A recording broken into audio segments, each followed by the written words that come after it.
प्रदेश के मैनपुरी की एक खबर ने हर किसी का दिल दहला कर रख दिया। जिले के अरसारा गांव में घर के बड़े लड़के ने परिवार और रिश्ते के 5 लोगों को फरसे से काटकर मौत के घाट उतार दिया।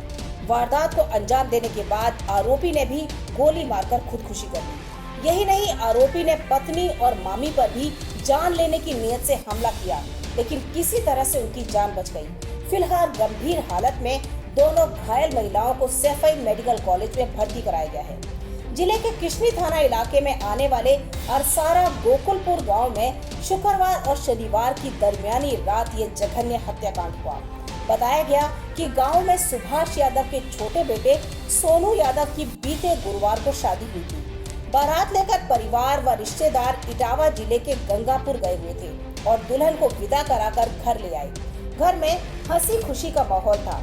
कुछ रिश्तेदार चले गए थे और कई अभी शादी वाले घर में ठहरे हुए थे। शुक्रवार रात तक खूब नाच गाना हुआ। खाने पीने के बाद जब मेहमान और घर के लोग कमरों और छतों पर सोने चले गए, इसी बीच आधी रात को सुभाष यादव के शादीशुदा बड़े बेटे शिववीर यादव को पता नहीं क्या हुआ कि उसने धारदार फरसे से छत पर सो रही नई नवेली बहू को काटा और फिर उसी चारपाई पर सो रहे अपने नव विवाहित छोटे भाई सोनू को भी काट दिया। क्षेत्र के गोकुलपुर अरसारा में जो आज घटना हुई है, कि क्या सर मामला है? ये थाना किसनी के गोकुलपुरा गांव का मामला है।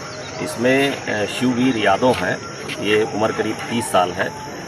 इनके भाई सोनू की कल शादी थी, बारात लौट करके इटावा से आई थी। रात में इन लोगों ने खाया पिया। इसके बाद इन्होंने अपने सगे भाई गुल्लन यादव की और सोनू यादव और उनकी पत्नी सोनी की हत्या की। इसके बाद इन्होंने सौरभ, जो इनका बहनोई था, रिश्तेदार भी रुके हुए थे, उनकी, और एक दीपक जो इनका दोस्त था, आया हुआ था, फिरोजाबाद का रहने वाला।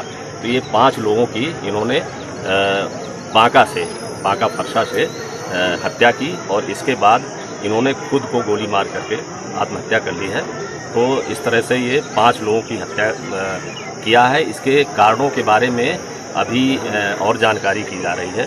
ये अपनी पत्नी को भी वार किया था, जो डॉली नाम है, उसके हाथ में चोट लगी है, उसको अस्पताल भेजा गया है। इसके बाद हैवान बन चुका आरोपी उतरकर नीचे आया और फिर उसने कमरों में सो रहे एक और छोटे भाई अभिषेक समेत बहनोई रामकृष्ण यादव पर भी जानलेवा हमला कर उन्हें मौत के घाट उतार दिया। साथ ही परिवार के दोस्त दीपक की भी फरसे से काटकर बेरहमी से हत्या कर डाली। यही नहीं, बर्बरता पर उतारू आरोपी ने सोती हुई मामी और पत्नी पर भी हमला कर दिया, लेकिन तब तक चीख पुकार मच चुकी थी। यह देख आरोपी ने भी गोली मारकर सुसाइड कर लिया।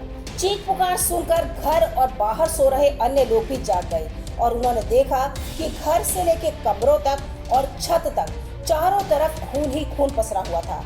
हमले के बाद नवविवाहित जोड़े समेत 5 लोगों की सांसें थम चुकी थी, लेकिन हमले में घायल आरोपी की मामी और पत्नी करहा रही थी। आसपास के लोगों की मदद से दोनों महिलाओं को मैनपुरी जिला अस्पताल रेफर किया गया, जहां दोनों की गंभीर हालत को देखते हुए इटावा जिले के सैफई मेडिकल कॉलेज रेफर कर दिया गया। और सुषमा है, ये मामी है, इनको भी चोट लगी है, इनको भी अस्पताल भेजा गया है। तो अभी बाकी डिटेल जानकारी और की जा रही है कि किन कारणों से इन्होंने ये घटना की। सर बता रहे हैं, लोग बता रहे हैं कि काफ़ी पहले से प्लानिंग कर रहा था ऐसे हादसे। अब ये तो शादी में, अपने सगे भाई की शादी में आया था। अभी नोएडा में कोई प्राइवेट काम कर रहा था और 20 दिन पहले ही बताया जा रहा है कि घर आया हुआ था। ये जिसकी शादी हुई थी सोनू, ये भी बाहर ही रहता था। तो अभी शादी में सब लोग शामिल हुए थे और क्या विवाद हुआ है, कैसे क्या इन्होंने अपने इस तरह की घटना की है, इसके बारे में और डिटेल जानकारी की। क्या पिता तो बैठे हुए हैं, कि पिता के बारे में तो जानकारी नहीं है। पिता माता दोनों लोग सुरक्षित हैं। ये सभी जो मृतक हैं उनको पंचायतनामा और पोस्टमार्टम के लिए मोर्चरी भिजवा दिया गया है, डेडबॉडीज को। और यहाँ पर सारे अधिकारीगण मौजूद हैं, यहाँ फील्ड यूनिट और जो हमारी डॉग स्क्वाड वगैरह है, ये सब मौके पर आ गए हैं और श्रेष्ठ विधिक कार्रवाइयाँ की जा रही हैं। कानून व्यवस्था की कोई किसी तरह की समस्या नहीं है। तमाम बड़ी खबरों के लिए बने रहिए किन्नी टाइम्स के साथ। वीडियो को लाइक करें, चैनल को सब्सक्राइब करना ना भूलें।